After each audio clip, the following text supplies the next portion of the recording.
Bonjour. Aujourd'hui, j'ai envie de vous parler d'une nouvelle que j'ai appris. J'étais pas au courant que le 4e dimanche du mois d'octobre à chaque année, c'est la fête des belles-mères.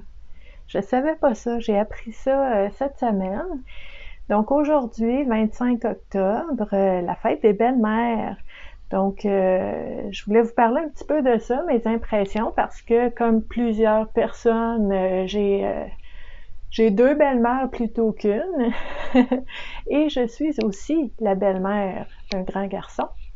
Et ben, je sais qu'il y a plusieurs personnes qui vivent cette situation-là, de connaître une belle-mère dans leur vie, donc soit par association, par mariage, ou encore avec les familles recomposées qu'on connaît maintenant en société. Donc, je trouve ça important d'en parler. Première chose que je voudrais mentionner, c'est que je trouve ça très très bien qu'il existe la fête des belles-mères. C'est un très bon pas en avant, je trouve. En même temps, les beaux-pères existent aussi. J'aurais aimé la fête des beaux-parents, mais peut-être que ça s'en vient. Peut-être qu'il va y avoir une fête pour les beaux-pères aussi, ou peut-être que ça va se transformer en la fête des beaux-parents. On ne sait jamais, mais pour l'instant, ceci dit, on va parler de la fête des belles-mères. Moi, j'ai deux belles-mères, comme je vous disais tantôt, parce que ben, mon conjoint a sa mère, c'est sûr, et ses parents sont séparés, divorcés, donc son père s'est aussi remarié. Donc, j'ai deux belles-mères et je m'entends très bien avec mes deux belles-mères, je les aime beaucoup. Je sais que c'est pas l'expérience de tout le monde. Des fois, ça peut être vraiment difficile. Tu sais, on entend parler des fois des histoires d'horreur avec les belles-mères qui se mêlent pas de leurs affaires, puis qu'ils vont se mêler de la vie de leurs enfants, du couple, la vie des enfants du couple, puis c'est difficile. Il y a des jokes, il y a des blagues là-dessus.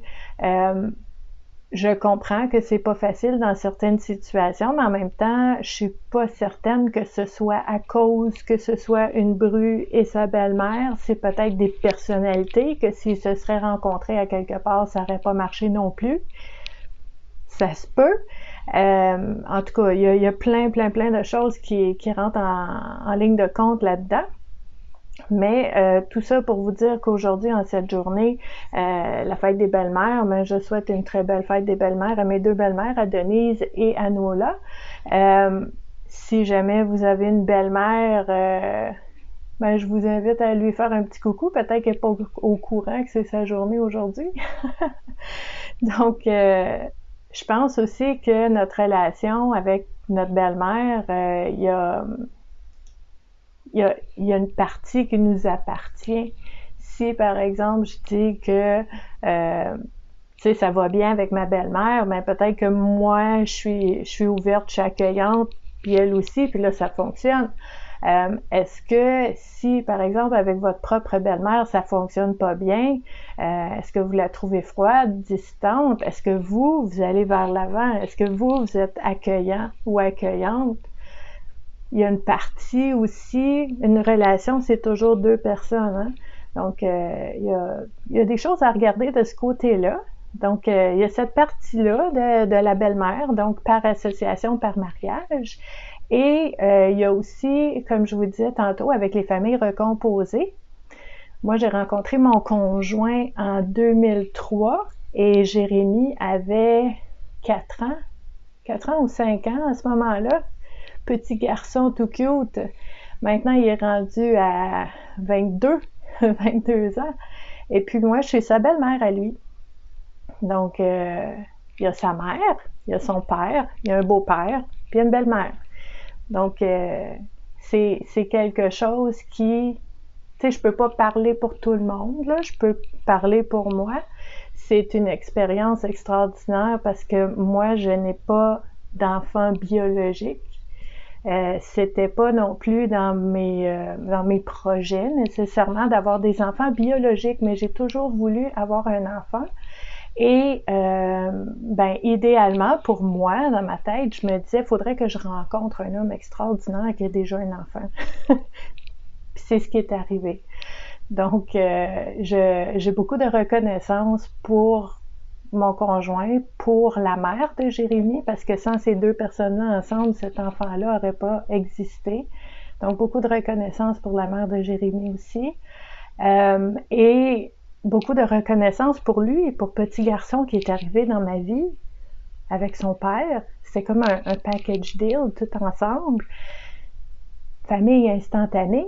Tu rencontres quelqu'un, c'est pas nécessairement juste un copain, un amoureux, un conjoint, c'est famille instantanée. Le garçon est là, c'était vraiment super. Il m'a vraiment accueilli tout de suite, moi aussi, c'est sûr. Puis on a vraiment une belle relation. Donc, moi, je suis heureuse de savoir cette semaine que il existe un dimanche dans l'année qui est la fête des belles-mères parce que, oui, il y a la fête des mères. Je vais penser à ma mère, je pense à toutes les mamans, puis c'est super important. Mais en même temps, moi, j'ai joué ce rôle-là sans nécessairement avoir accès à une reconnaissance ou une fête comme ça. Donc, je pense que peut-être les belles mamans qui écoutent la vidéo vont probablement comprendre ça. Donc, c'est juste une belle attention, c'est une belle reconnaissance d'un rôle qui est vraiment, vraiment particulier. Vous savez, les belles-mères et les beaux-pères, ce ne sont pas nos enfants biologiques, on choisit, on les aime, on les choisit, on choisit que c'est notre famille, cet enfant-là, puis on l'aime autant comme autant. Donc, c'est quelque chose qui est là, qui est construit jour après jour après jour, cette relation-là, puis c'est vraiment quelque chose de magnifique, puis je trouve qu'on n'en parle pas beaucoup des beaux-parents. Donc, le fait de voir cette semaine qui existe la fête des belles-mères le 25 octobre, le 4e dimanche d'octobre de chaque année, je trouve ça extraordinaire. Je trouve ça vraiment bien. Donc, pour les belles-mamans qui écoutent, ben, bonne fête des belles-mères à vous. Pour les autres personnes qui nous écoutent, ben, oubliez pas, aujourd'hui, vous pouvez juste téléphoner, faire un petit coucou à votre belle-mère, soit par association, par mariage ou les enfants qui ont des belles-mamans. Appelez votre belle-maman aujourd'hui. Dites-lui que vous êtes content de l'avoir dans votre vie. Et puis, ben, je pense que c'est un pas dans la bonne direction. Comme je disais tantôt, idéalement, ce serait de reconnaître et de donner de l'importance au rôle des beaux-parents. OK? Les beaux-pères aussi, très important. Mais quand même, c'est quand même important que je puisse partager avec vous que déjà on a un pas de fête. Les belles-mères ont leur journée. On va travailler sur la journée des beaux-pères. Ou si ça existe déjà, puis je ne sais pas, laissez-moi là un commentaire pour que je puisse savoir la date, parce que j'ai un beau-père aussi. Et puis, c'est important de pouvoir vraiment apprécier puis donner de l'attention, de la tendresse aux personnes qui sont importantes dans notre vie. Donc, j'espère que vous avez apprécié cette vidéo-là. Si c'est quelque chose de nouveau pour vous que vous ne saviez pas, que vous l'avez appris comme moi je l'ai appris cette semaine, je vous invite à partager la vidéo. Et ben, je vous souhaite un très beau dimanche. Je vous invite à vous abonner à la chaîne YouTube Vivre à coup de cœur et à nous joindre sur la page Facebook Vivre à coup de cœur. Et vous pouvez aussi visiter mon nouveau site web vivreacoupdecoeur.ca pour avoir accès à mon premier livre, La trousse de secours, le bien-être à portée de la main au quotidien que vous pouvez avoir gratuitement. Donc merci d'être là et je vous dis à la prochaine. Bye bye!